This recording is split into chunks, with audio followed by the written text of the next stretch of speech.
तो दोस्तों, मैं हूं दिनेश केवूरा। न्यूज़ टाइम में आपका बहुत बहुत स्वागत है। भारत के संदर्भ में साइबर क्राइम्स। आज national security adviser Doval, Ajit Doval, जिनका काफ़ी नाम है, प्राइम मिनिस्टर के सिक्योरिटी एडवाइज़र भी हैं, नेशनल सिक्योरिटी एडवाइज़र भी हैं। उन्होंने साइबर क्राइम के बारे में एक कॉन्फ्रेंस के अंदर बात करते हुए कहा कि भारत में साइबर क्राइम्स 500% बढ़ गए हैं। दरअसल मैं इसके ऊपर बात करना चाह रहा था। समस्या सिर्फ भारत की नहीं है, नेपाल की भी है, बांग्लादेश की, पाकिस्तान की है, पूरी दुनिया की है। जैसे जैसे हम लोग डिजिटल पेमेंट के क्षेत्र में आगे बढ़े हैं, हमारे लिए खतरे बढ़ गए हैं। कोई दिन नहीं जाता जब इस बात की खबर नहीं आती है जब किसी का बैंक अकाउंट, जिसे क्या कहते हैं, हैक हो गया है और उसमें से पैसे निकल गए हैं, मनी निकल गया है। इस बात का कुछ साल पहले एक सबसे बड़ा उदाहरण था बांग्लादेश का बांग्लादेश बैंक, जिसमें से मिलियंस ऑफ डॉलर्स निकल गए। थोड़े रिकवर हो गए थे, millions and millions of dollars उसमें से साइफन आउट हो गए और उसकी वजह से बांग्लादेश को बहुत बड़ा नुकसान सहना पड़ा। सिक्योरिटी के जब प्रोविजंस बिल्कुल ठीक नहीं होते हैं तो फिर उसका खामियाजा कंट्रीज को भी भुगतना पड़ता है और सिटीजन्स को भी भुगतना पड़ता है। अब देखिए, इंडिया के अंदर भी ये जो अभी बात की है, एक नेशनल साइबर सिक्योरिटी स्ट्रैटेजी 2020 के अंतर्गत safe, secure, trusted, resilient and vibrant cyber space चाहिए। सही बात है। केरला पुलिस का एक प्रोग्राम था जहां पर बात कर रहे थे। दरअसल हमने किया क्या है? हमने किया ये कि हम डिजिटल पेमेंट तो बढ़ाते चले गए, हमने लोगों के हाथ में मोबाइल फ़ोन दे दिए, लेकिन हमने कोई अवेयरनेस नहीं पैदा की उनके साथ में कि भाई, तुम जो मार्केट के अंदर जो फ्रॉड लोग हैं, वो लोग तुमसे OTP मांगेंगे, डिटेल मांगेंगे, सब कुछ मांगेंगे, तुम मत दो। उसके बावजूद भी लोग उसके झांसे में फंस जाते हैं। अब ये लोगों की इनोसेंस है, उनकी बेचारों की गलती नहीं है, उनको ट्रेनिंग नहीं दी गई है।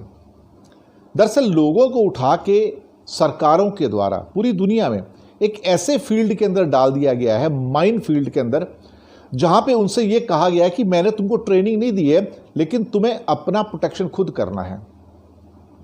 अजीब कहानी है ना। पहले आप किसी को उठा के आग में डाल दो और फिर उनसे कहो कि आग लगी हुई है, तुम अपना प्रोटेक्शन खुद करो, हम आपका प्रोटेक्शन नहीं कर सकते। तो सरकारों ने सारी दुनिया के अंदर, इंडिया में भी यही किया, जहां लोगों को इस भट्टी के अंदर झोंक दिया कि आप जाइए डिजिटल पेमेंट कीजिए।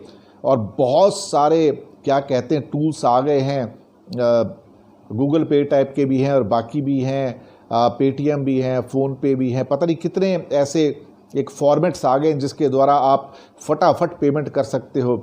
लेकिन हुजूर, जहां फटाफट पेमेंट होती है वहाँ फटाफट आपका मनी भी साइफन आउट हो जाता है, एक छोटी सी गलती से।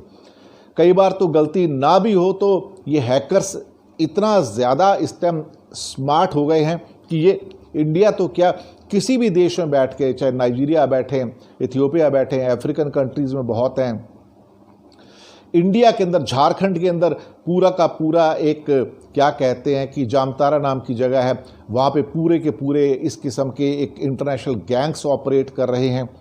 अब इनके ऊपर काबू पाना बहुत ज़रूरी है।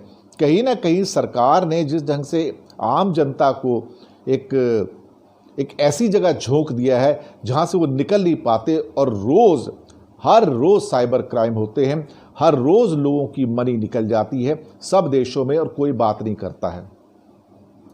ये कुछ लोगों के लिए जो कि इस किस्म के जो गैंग ऑपरेट कर रहे हैं, उनके लिए तो गोल्ड माइन हो गया। उनको इन्फॉर्मेशन भी मिल जाती है, डोवाल ने भी कहा है कि उनको इन्फॉर्मेशन भी मिल जाती है, सारे डेटा भी मिल जाते हैं और मनी भी मिल जाता है। अब ये कमाल की बात है, इस मामले में सरकारों की ओर से कोई अवेयरनेस प्रोग्राम नहीं चलाए जा रहे, लोगों को बताया नहीं जाता क्या करना है। कहीं ना कहीं दरअसल सरकारों की एक कमी ये रह गई कि उनको जो अवेयरनेस पैदा करनी थी वो उन्होंने की नहीं, और अब हमसे कहते हैं कि आप सावधान रहो, सावधान रहो। भाई, पहली बात तो ये है कि एक इंडिया जैसी एक कंट्री के अंदर जहां मुश्किल से 10, 12, 15% ग्रेजुएट हों, लोग 8वीं 10वीं पास हैं, बहुत बड़ी संख्या ऐसी है 50 करोड़ की जो अनपढ़ है।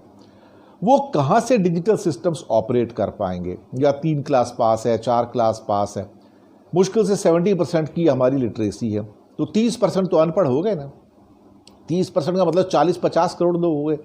अब ये लोग अगर मोबाइल रखेंगे तो उनके साथ धोखा होने की पूरी संभावना है। एक तो बेचारे पढ़े लिखे नहीं हैं, ऊपर से कुछ आता नहीं है, और यहाँ पे तो पढ़े लिखे जो लोग हैं उनके साथ साइबर क्राइम हो रहे हैं। तो खुदाई बचाए तो बचाए, यानी कि अब तो सरकारों ने हाथ खड़े कर दिए, आप सावधान रहिए। भाई पहले हमें उस पर झोंका क्यों आपने? लेकिन मैं अपना पर्सनल एक्सपीरियंस ये कह सकता हूँ कि मैं आज भी कई बार ऐसा होता है कि मैं आज भी चेक बुक लेके बैंक चला जाता हूँ, पैसे निकालने होते हैं, एटीएम से निकाल लेता हूँ। थोड़ा एटीएम का लिमिटेड यूज़ करता हूँ मैं, एटीएम कार्ड्स वगैरह का, लेकिन बहुत ज़्यादा नहीं। जब बहुत किसी को पेमेंट्स कर रही हो तो मैं आज भी चेक बुक्स लेके जाऊँगा। वही पुराना सिस्टम है, चेक कट करूँगा, चेक लिखूँगा, फिर डाल के आऊँगा। तो उससे कम से कम ये रहती है कि एक सीनियर सिटीजन होने के नाते भी मैं अपनी सेफ्टी खुद बनाकर रख सकता हूँ। अदरवाइज़ तो अकाउंट खाली हो जाएंगे, सब कुछ चले जाएंगे।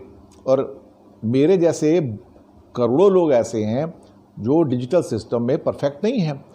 हमें इतना टेक्निकली इतने एडवांस नहीं हैं हम लोग। और यहाँ तो हालात ये हैं कि जो टेक्निकली एडवांस हैं उनके पैसे भी निकल के जा रहे हैं, उनका मनी भी साइफन आउट हो रहा है साइबर क्राइम से। तो मैं तो थोड़ा सा एक पुराने किस्म के जो सिस्टम्स हैं उसी के हिसाब से चल के काम चला रहा हूँ, थोड़ा बहुत मिक्सअप करके। लेकिन बहुत ज़्यादा मैं डिजिटल प्लेटफॉर्म्स पर नहीं जाता हूँ। कहीं ना कहीं डर लगता है कि वो फिर से कुछ धोखा ना खा जाऊँ कहीं पे। आप लोग सावधान रहिएगा, साइबर क्राइम हर जगह पर है, और अपना मनी जो है प्रोटेक्ट करके रखिए। ज़्यादा स्मार्ट बनने की कोशिश मत करिए। जो हैकर्स हैं वो हमसे ज़्यादा स्मार्ट हैं, वो टेक्निकली सेवी हैं और आपका मनी निकाल सकते हैं कभी भी। तो सावधान रहिएगा आप भी इसमें। शुक्रिया आपका हमारे साथ बने रहने के लिए, फीडबैक दीजिएगा।